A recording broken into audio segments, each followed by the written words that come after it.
রাজধানীর বঙ্গবন্ধু অ্যাভিনিউয়ের নাম বদলে আবরার অ্যাভিনিউ এবং নতুন করে সংবিধান প্রণয়নের দাবি জানিয়েছেন বক্তারা। সোমবার বুয়েট শিক্ষার্থী আবরার ফাহাদ হত্যার ৫ম বর্ষে আয়োজিত স্মরণ সভায় তারা এই দাবি জানান। এ সময় আগ্রাসন বিরোধী ৮ স্তম্ভ পুনর্নির্মাণের ভিত্তি স্থাপন করা হয়।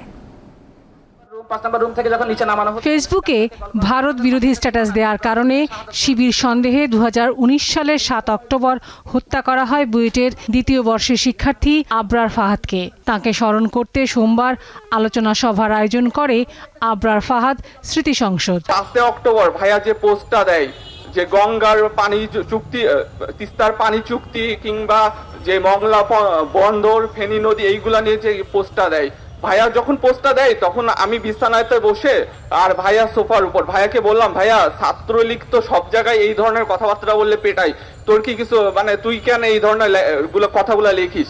তখন ভাইয়া শুধু একটা কথাই বলছিল, দেখ সবাই হয়তো চুপ থাকতে পারে কিন্তু কাউকে তো কথা বলা লাগবে।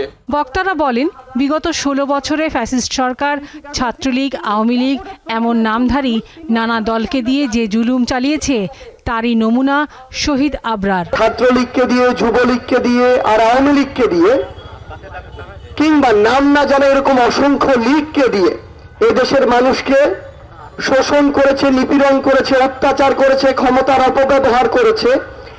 তার প্রত্যেকটি যে উজ্জ্বল দৃষ্টান্ত, সেই দৃষ্টান্তের প্রতীক হচ্ছে আবরার ফাহাদ।